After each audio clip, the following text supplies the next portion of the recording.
신앙생활이 뭘까? 아마 여러분들은 어렸을 때부터 신앙생활 하신 분들이 대다수일 거예요. 참 오랫동안 신앙생활 하는데 신앙생활이 뭐지? 이 마음속에 여러 가지 생각들이 드는 거예요.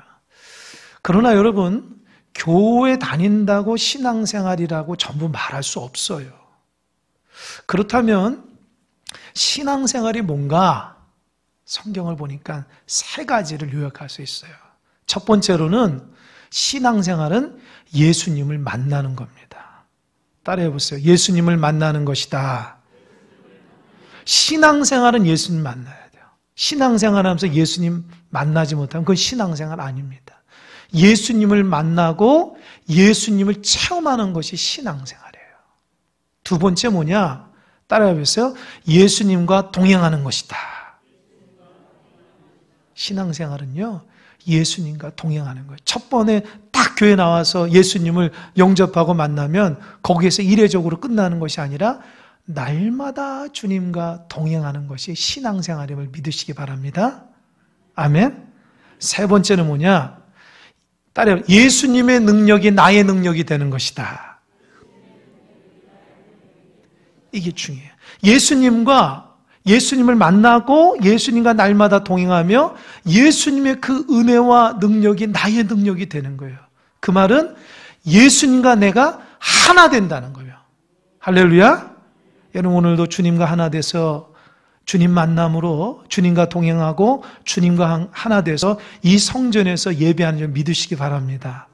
그래서 주님과 하나 되면 예수님의 말씀이 나의 말씀이 되고 예수님의 능력이 나의 능력이 된다는 거예요. 그래서 신앙생활은요, 굉장히 중요한 것은 예수님과 함께 동행하고 체험하고 예수님의 말씀의 그 은혜가 나에게 그대로 임해야 된다는 거 잊지 마시기 바랍니다. 그런데 우리가 그렇게 살고 있는가 고민해 봐야 돼요. 나는 신앙생활 10년, 20년, 아니 30년 이상 믿었지만 주님을 경험하고 있고 주님을 만나고 있는가? 두 번째로는 그 주님과 동행하며 살고 있는가? 세 번째로는 주님과 하나 돼서 주님의 은혜로 주님의 역사가 내 역사로 돼서 살아가고 있는 이게 신앙생활이라는 거예요. 분주하게 살다가 주일날 예배드리고 또 나가서는 분주하게 살고 그럴 수도 있지만 여러분 우리가 예수님 믿었다는 것은 내 마음속에 예수님과 함께 동행하고 있다는 거예요. 그러니까 일상적인 모든 삶 가운데 예수님으로 승리하는 여러분 되시길 바랍니다. 아멘. 승리하셔야 돼요.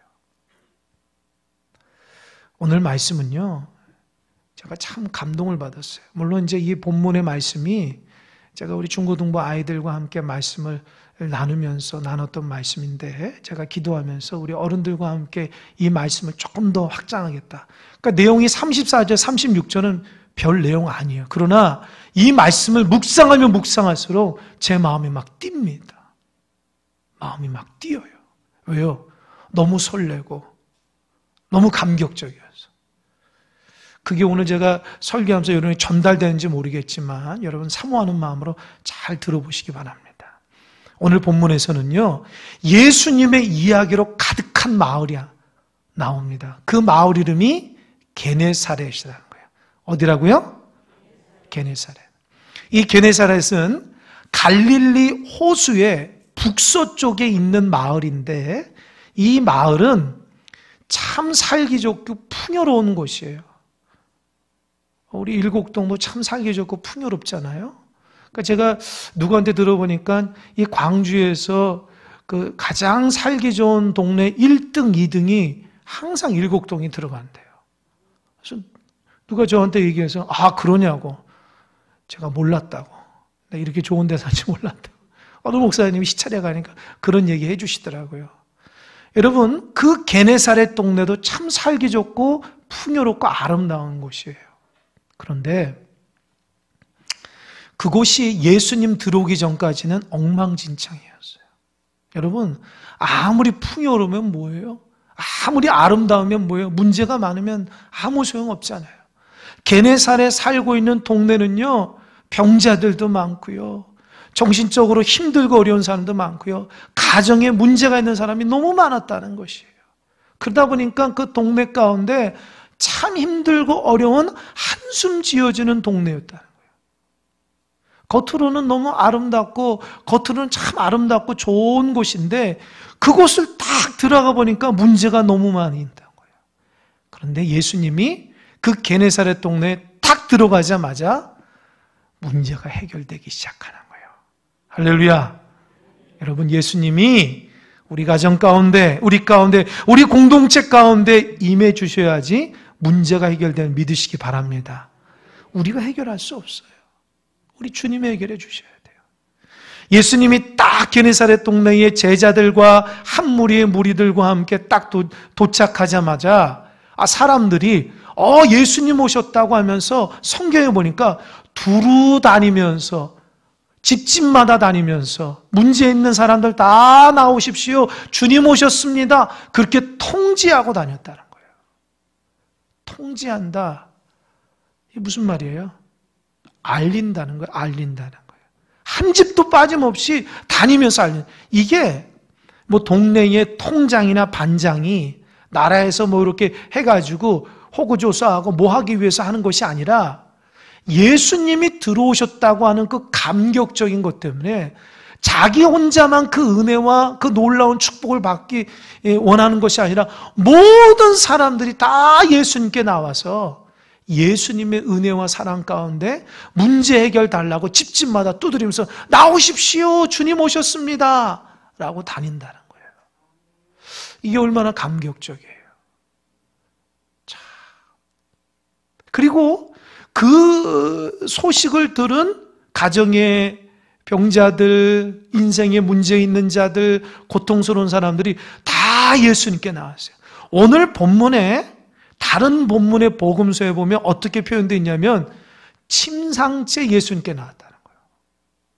얼마나 나가고 싶으면 중풍병 걸려서 걷지도 못하는 환자가 침대에 누웠는데 온 가족이 침대를 들러매고 침상째 예수님께 나왔다는 거예요. 그 말은 뭐예요? 아주 간절함으로 나왔다는 겁니다. 아주 간절함을 사모하는 마음으로 예수님께 나가면 내 인생의 문제가, 그 고통스러운 문제가 해결된다고 하는 그 말을 듣고 이번 아니면 안 된다는 간절한 마음으로 나온 거예요. 근데 문제는 뭐냐? 너무 많이 나왔어요. 예수님이 서 계신 곳에 양쪽으로 그냥 쫙 환자들이, 문제 있는 사람이 서서 예수님이 감히 그분들하고 눈을 마주치며 대화하며 상대를 할 수가 없는, 너무 많은 사람, 아우성을 치니까. 그러니까 어떻게 했냐? 오늘 본문의 말씀 보니까 예수님을 만나려고 나왔는데 너무 많은 사람이 나와서 예수님을 만날 수 없으니까 돌아가는 사람은 없고요. 예수의 옷자락이라도 좀 만져야 되겠다. 예수의 옷자리 좀 붙잡았으면 좋겠다. 그런 간절한 마음으로 주님께 정말 나아가는 자예요. 그런데 오늘 본문의 말씀, 예수님의 옷자락이라도 만지고자 하는 마음으로 나와서 예수님 지나갈 때 옷자락 만진 사람들은 성경에 보니까 따라해서 다 나음을 얻었더라. 여러분, 예수님의 옷이 무슨 능력 있는 옷이에요? 특수한 옷일까요? 여러분, 예수님 당시에 옷은요, 별 볼 일 없어요. 그런데도 환자들이, 병자들이, 인생에 문제 있는 자들이 예수님 옷을 딱 만지는 순간 다 나음을 얻었더라. 제가 말씀을, 원어를 보면서 이렇게 분석을 해보니까 이 다 나음을 얻었다는 말이 완전한 치유를 의미하는 단어래요. 그러니까 예수님 옷자락을 딱 만진 순간 그동안의 수많은 문제 가운데 고통됐던 사람들이 다시는 그 문제가 일어나지 않고 완전한 치유, 완벽한 치유가 일어났다는 거예요. 할렐루야. 이게 뭐냐는 거죠. 따라해 보세요. 믿는 대로 될지어다. 그 환자들이 예수님의 옷자락이라도 딱 만졌을 때에 그 간절한 믿음, 주님이 나를 불쌍히 여겨서 인생의 고난 가운데 아파하고 힘들어서 날마다 눈물 지는 나에게 하나님의 은혜가 있을 것이라고 하는 그 소망하며 만지는 그 손길, 터치가 예수님을 아셨다는 거예요. 그리고 그 믿음대로 그가 치유의 역사가 일어났다는 겁니다. 아멘. 여러분, 사람은요, 감정이 있잖아요. 그래서 여러분 과거 경험하신 다 있지만 사랑하는 남자나 여자를 만날 때에 처음 이렇게 손을 한번 잡아보세요. 그럼 어때요? 뭐가 통한다고 그래요? 뭐가 통한다고 그러죠? 하도 오래돼가지고, 그죠? 지금은 전 손 만지면 이게 탁 쳐버리는데. 지금 뭐야? 전기가 통한다고 그러죠? 그래서 깜짝깜짝 착 스파크가 일어나듯이 손의 느낌이 달라요. 정말 사랑하는 사람을 이렇게 터치할 때에는 진짜 그 몸에 사랑하는 마음으로 터치하기 때문에 다른다는 거예요. 그러니까 그 병자들, 환자들이, 인생에 문제 있는 사람들이 얼마나 예수님께 그 만지려고 그 온몸에 세포 하나하나에 주님 사랑하는 마음으로, 간절한 마음으로 만졌냐는 거예요. 주님이 그걸 아셨어요? 모르셨어요? 아셨다는 거예요. 오늘도 예배하는 여러분, 그저 평상시 드려진 예배라고 하는 예배가 아니라 아마 여러분 중에서는 주님, 나 만져주셔야 돼요. 주님, 나 해결시켜 주셔야 돼요. 주님 역사 아니면 안 돼요. 그런 간절한 마음으로 예수님의 옷자락을 붙드는 마음으로 예배하며 나아가는 자들에게는 하나님께서 그 믿음대로 기적을 베푸신지 믿으시기 바랍니다. 그게 예배예요.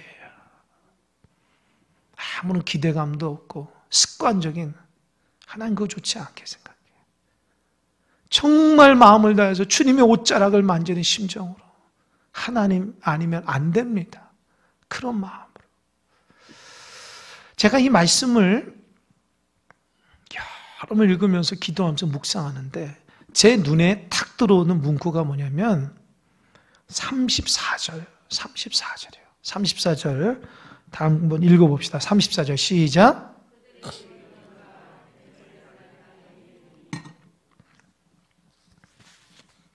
이 게네사렛 동네가 변화된 시점이 언제냐? 그들이 그 땅에 들어올 때부터였어요. 그러니까 그들이 누구냐는 거예요. 첫 번째는 누구예요? 예수님이죠. 또 예수님만 있어요? 제자들. 또 누구냐는 거예요. 제가 이 그들이라는 말씀을 묵상하다가 이렇게 꼬리에 꼬리를 물면서 가다 보니까 그 말씀이 얼마나 우리 가운데 참 감동으로 오는지 몰라요. 여러분 34절에서는 그들이지만 그들이 누구냐면 예수님과 제자들과 또 다른 사람들이거든요. 그러면 그게 누구냐? 33절. 은은하게 음악이 들리네요. 막 눈물이 나려고 그러네. 은은해서. 33절 한번 읽어볼까요? 33절 시작. 배에 있는 사람들이 예수께 절하며 이르되 진실로 하나님의 아들이로소이다 하더라. 저 좀 보세요. 그러니까 게네사렛 그 땅에 들어갔던 사람들은 배에 탄 사람들이에요. 그러니까 도대체 배에 탄 사람들이 어떤 사람이길래 그 문제 많은 게네사렛 땅에 딱 들어가자마자 그 동네가 예수님의 이야기로 가득치는 가득한 은행의 동네가 됐냐는 거예요.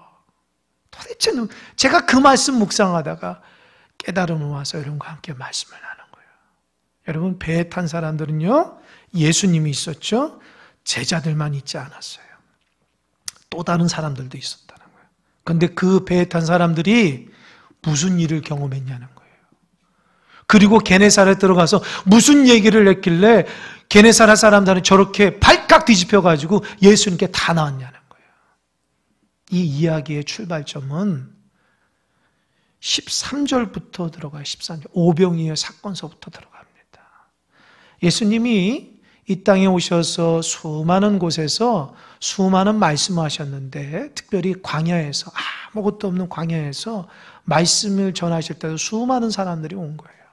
인생에 문제가 있는 자들, 특별히 예수님은요, 하나님 나라의 천국 복음을 전하는데 기존의 종교 지도자와는 차원이 다른 하나님의 말씀을 전하셨어요. 그 말씀을 받고 그 말씀을 사모하는 자에게 기적들이 막 일어났거든요. 그러니까 방방곡곡에서 다 광야로 모여서 예수의 말씀을 듣는 거예요. 문제는 그 예수님의 말씀을 듣는 사람들 열기가 대단한 거예요. 식사 시간이 지났는데도요, 집에 한 사람도 가지 않고 예수님 말씀에 집중하는 거예요. 예수님 말씀 전하다가 예수님도 식사 시간이 지나니까 배가 꼬락꼬락 할 거 아닙니까? 그러니까 걱정해서 제자들에게 너희들이 저 수많은 사람들에게 먹을 거를 해결해 주어라. 그랬더니 제자들이 어이가 없는 거예요. 왜요? 주님, 저 많은 사람들을 먹이려면요 200데나리온이 됩니다. 그 돈이 있더라도 그 음식을 어떻게 다 준비합니까? 이해를 못했어요. 그때에 그 무리 중에 한 소년이 어머니가 싸준 떡 5개와 물고기 2마리를 예수님께 드렸는데 예수님이 그거를 혼자 먹는 도시락인데 그것을 어떻게 했어요? 하늘을 우러러 축사하시고 나눠줬다고 그랬죠. 그랬더니 5,000명이 먹고 12광주리가 남았다는 거예요. 그죠? 이 본문은 잘 알죠. 그러면 지금 배에 탄 사람들은 그 오병이의 사건을 자기 눈으로 똑똑히 경험한 사람이에요. 생각해 보세요. 떡 5개하고 물고기 2마리를 하나님 앞에 이렇게 축사한다 감사하거든요. 하나님 감사합니다 하고 열심히 기도하고 딱 내려오면 이만큼 떡이 쌓여요. 물고기 쌓여요. 그거를 제자들 통해서 나누고. 희한한 거죠. 어떻게 보리떡 5개와 물고기 2마리로 5,000명을 먹이고 12광주리에 남을 수 있을까? 그 놀라운 기적의 현장을 경험했던 사람이 배에 탄 사람들이라는 거예요. 그러니 마음속에 주님은 우리의 인생의 구원자고 우리 인생의 문제를 해결해 준 좋으신 분이라는 것을 이 마음속에 경험하며 주님을 따라다녔던 사람입니다. 그런데 그 무리 중에 있던 사람들이 예수님을 어떻게 했어요? 세상 임금 세우려고 했죠. 예수님 있으면 우리 먹는 거 해결 다 된다. 그래서 예수님을 임금 삼으려고 다 몰리니까 예수님 뭐라고 그랬어요? 제자들에게 가자. 다른 데로 가자. 왜요? 제자들이 새 속에 물들까 봐. 주님은 그들을 불쌍해서 그들을 먹을 걸 해결해 줬는데 그들은 자기의 임금 삼아서 자기 문제 해결해 달라고 우상같이 여기는 거예요. 예수님을. 그러니까 제자들이 하나님의 진정한 하나님의 뜻을 모르고 저렇게 예수님을 우상화하고 하나님을 우상화하는 것에 물들까 봐 예수님이 제자들을 배에 태워서 빨리 보낸 거예요. 건너편으로. 그죠? 그래서 제자들이 배를 타고 갔는데 그 배가 제자들만 탄 배가 아니라는 거예요. 그 오병이의 기적을 경험했던 사람들이 제자를 따르려고 탔던 무리들도 있고요. 원래 그 배에 있었던 사람들도 있었다는 거예요. 이해되시죠? 그래서 배를 타고 가는 거예요. 예수님은 뭐 하시냐? 예수님은 안 가셨어요. 산에서 기도했어요. 뭘 기도하냐? 제자들, 주님, 우리 제자들 정말 순수하고 깨끗한 마음으로 하나님 나라의 복음의 일꾼으로 삼아달라고, 세상에 물들지 않도록 인도해달라고 그렇게 하나님 앞에 산에서 기도를 하는 중에 배를 타고 간 제자들에게 큰 일이 일어났죠. 어떤 일이 일어났어요? 풍랑이 일었죠. 이 갈릴리 호수는 아주 독특한 호수라고 합니다. 이 지형적으로 참 이해할 수 없는 갑자기 바람이 불어서 돌풍이 일어나는 그런 시간대가 있다는 거예요. 그러니까 아주 평안하던 바다도 아니고 호수인데 가다가 풍랑이 일어나가지고 배가 뒤집힐 위기 직전이에요. 제자들 마음속에 어떤 마음이 들어요? 아니 주님은 어디 계신데? 그렇게 맛있는 거 먹고 사람들을 우리를 위해 주는데 거기 있지 못하고 그거를 못 보고 우리를 다른 데 보내고 본인은 혼자 어디서 식사하나? 이런 생각했겠죠. 그래서 주님은 원망하기도 했을 거예요. 왜요? 주님이 가라 그랬거든요. 가면 평안한 길을 가야 되는데 아니 가라고 했는데 이게 죽음 직전에 있으니까 주님이 우리를 죽음으로 몰았나? 그런 생각했어요. 그때에 주님이 어떻게 하셨어요? 어떻게 하셨어요? 무리를 걸어오셨죠. 저기 멀려서 흰 옷을 입은 예수님이 쭉 걸어오는데 풍랑 가운데 걸어오는데 사람들이 딱 보고 와 유령이다. 그 생각해 보세요. 비바람은 치죠. 배는 뒤집혀질 작전이죠. 귀신이 좀 오고 있으니까. 어때요? 그냥 완전히 사방으로 우겨 싸움을 당해가지고 견디지 못하게요. 아우성치면서. 그때 주님 뭐라고 그랬어요? 내니 두려워 말라. 할렐루야? 그게 나다. 나야 나. 두려워하지 마. 내가 너희들과 함께 있어. 내 제자들은 여전히 예수님을 유령으로 생각하는 거예요. 그때 수제자 베드로가 그랬어요. 당신이 정말 예수님 우리 스승이라면 나를 똑같이 이 무리의 호수에 걷게끔 나를 한번 해보시라. 그랬더니 예수님이 걸어라. 그래서 베드로가 주님의 말씀을 의지해 탁 내려왔더니 물에 빠지지 않고 물을 걷는 거예요.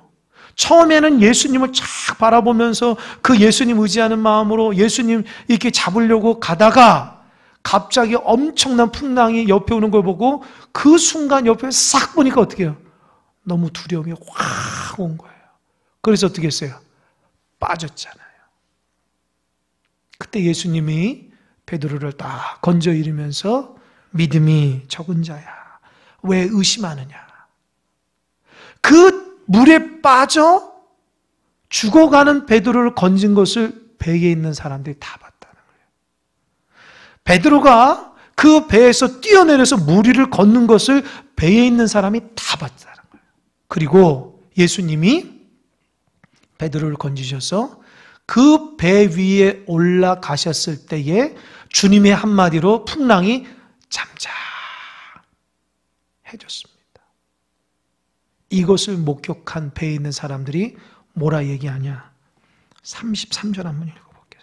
33절, 나가지 33절 시작.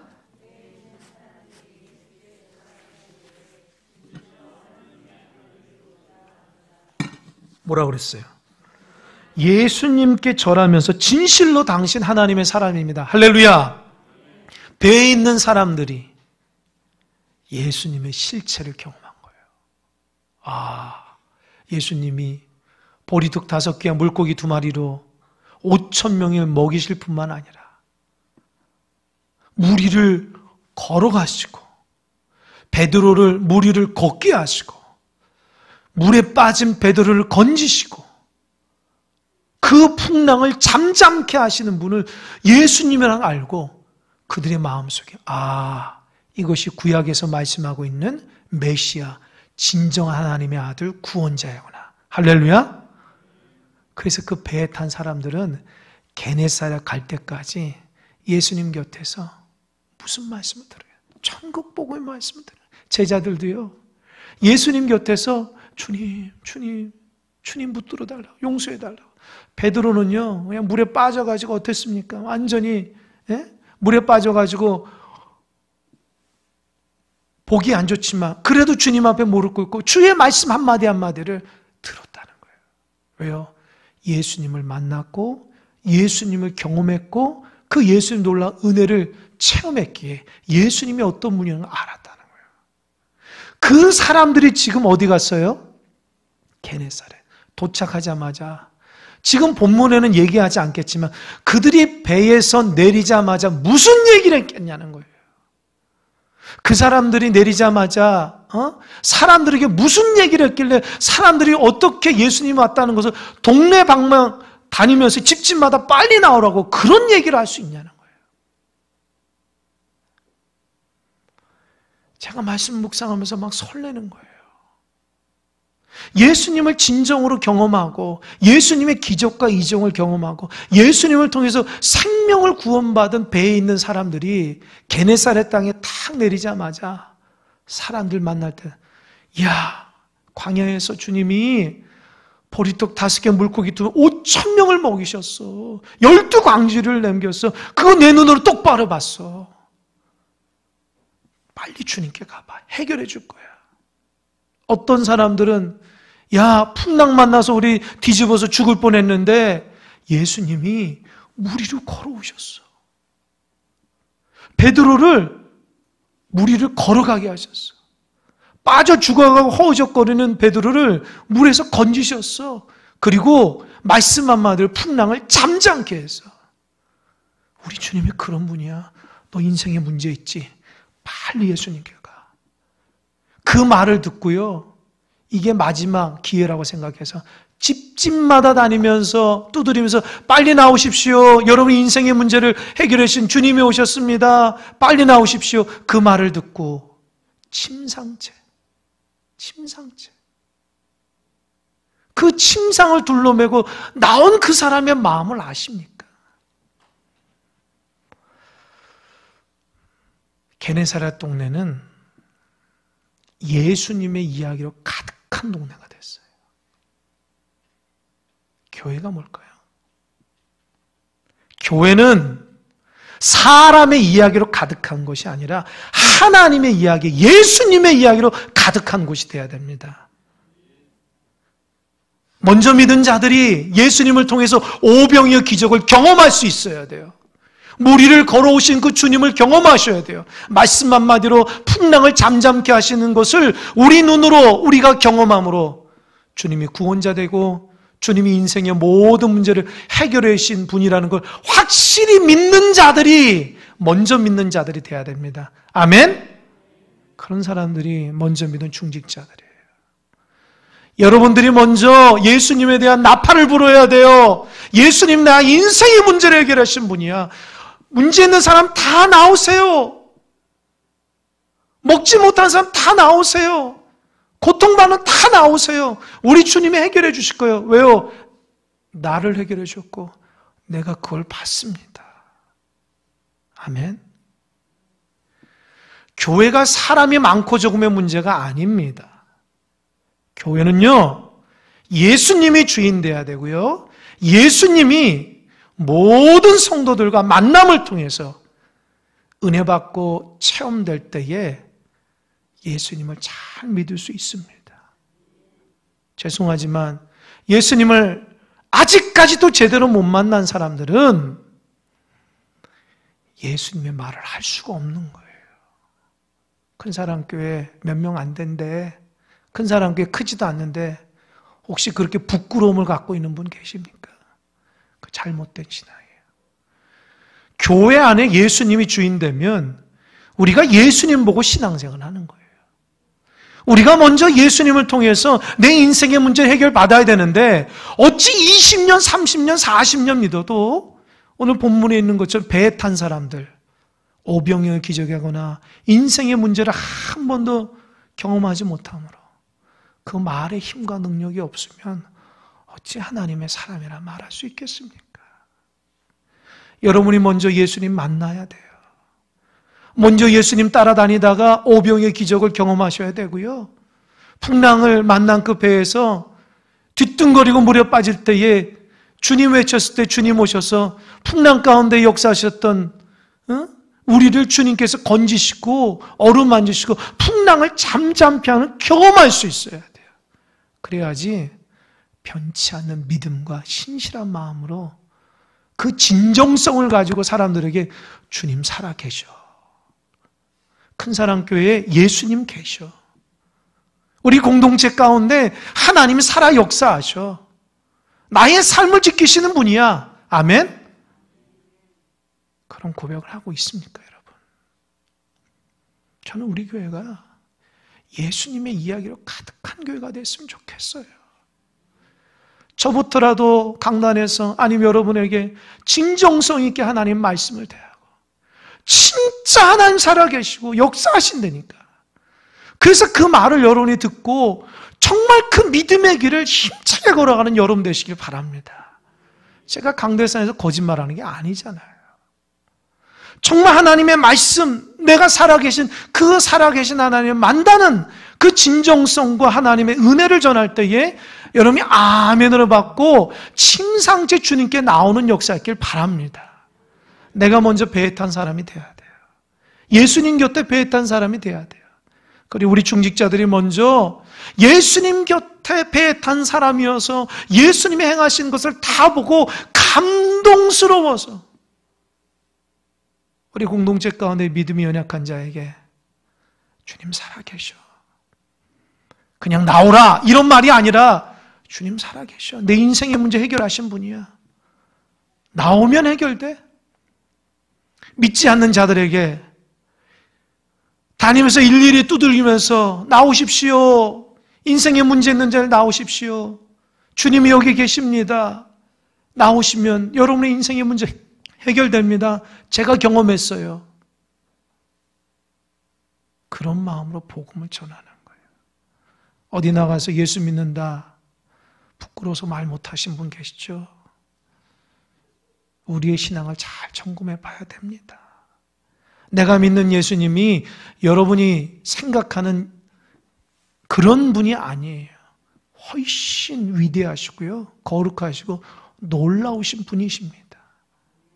여러분의 인생이 아직도 예수님 때문에 해결이 못 받은 괜찮습니다. 나오면 되는 거예요. 그 예수님의 옷자락으로 붙잡고 간절한 심령으로 나올 때에 예수님이 그 믿음 보고, 무슨 예수님의 옷자락에 능력이 있어요. 그 믿음이 능력이 있는 거죠. 그렇게 간절함으로 예수님 옷자락을 붙잡고 나올 때에 인생의 문제가 해결되면 믿으시기 바랍니다. 저는 여러분 한 사람도 의심하지 않고 예수님을 잘 믿는 자들에게 원합니다. 세상의 사람 같지 아니고 믿음의 사람이 되어서 믿음의 원리대로 주님의 옷자락을 붙잡고 나갈 때 그 믿음대로 치유가 일어나는 역사였길 바랍니다. 사실 오늘 우리 장로님들과 모여서 내년을 조금 준비하려고 하는데 뭐 이렇게 길게 안 할 겁니다. 올해는 코로나 때문에 거의 못했어요. 2월 달부터 지금까지 못했으니까 계획했던 것이 다 못했죠. 예배만 드렸잖아요. 내년도 올해 준해서 이렇게 일을 하게 되는데, 제가 하나님 앞에 내년 하나님 어떻게 표를 정하고 어떻게 했으면 좋겠습니까? 담임 목사로서 하나님 앞에 날마다 기도하고 목양실에서 기도하고 새벽마다 기도, 하나님 몇 가지 사인을 주시더라고요. 마음의 감동. 그래서 내년 이런 방향으로 갈까, 내년, 그게 내 마음대로 되는 게 아니잖아요. 하나님의 감동시켜줘야 돼요. 아무리 내가 잘한다고 해도 하나님 역사하지면 안 되니까. 그래서 목회자의 고민은 하나님의 음성을 들을 때까지 움직이면 안 되는 거예요. 그게 목회자입니다. 하나님의 사람이에요. 그러니까 내가 잘한다고 하는 게 아니에요. 내가 오늘 기도하는데, 이번 주간에 이 말씀을 준비하는데 감동을 주셔요. 내년도 표현은 예수님의 이야기로 가득한 교회. 할렐루야. 우리 교회가 정말 앞으로 예수님의 이야기로 가득한 교회가 됐으면 좋겠어요. 예수님의 은혜가 넘쳐나는 이야기들, 예수님이 우리의 인생의 문제를 해결해 준 이야기들, 인생의 고난 가운데서도 예수의 옷자락을 붙잡고 나갈 때에 주님께서 다 나음을 얻게 하시는 그런 은혜의 고백들이 우리 성도 한 사람 한 사람 입에서 간증이 좀 나왔으면 좋겠습니다. 아멘. 힘들어 죽겠어, 어려워 죽겠어, 이게 뭐야, 이런 말이 아니라, 하나님의 은혜 가운데 내가 변화되고, 하나님이 나를 살려주시고, 하나님의 그 은혜 가운데 내가 기적을 경험하고 주님이 살아계셔. 오히려 집집마다 다니면서 인생에 문제 있는 사람들 다 나오십시오. 그런 은혜의 전도자들이 다 됐으면 좋겠습니다. 여러분, 하나님 살아계십니다. 요 큰 사랑교회가 게네사렛을 향한 배라고 생각해 보시기 바랍니다. 주님이 여기 계시고 우리가 주님께 말씀을 듣고 그 감동을 받아서 가는 곳마다 복음을 전하는 거예요. 주일에 오시고 새벽에 오시고 수요일날 금요일에 오셔서 주의 말씀 듣고 주의 은혜 경험하고 이제 어디 가든지 가는 곳마다 주님의 귀한 사랑과 은혜를 전하시는 여러분 되시길 바랍니다. 제발 여러분의 신앙이 죽어있지 않고 살아서 역사하고 능력이 행하는 그런 참된 믿음의 신앙이들 다 되시기 바랍니다. 아멘. 기도하겠습니다.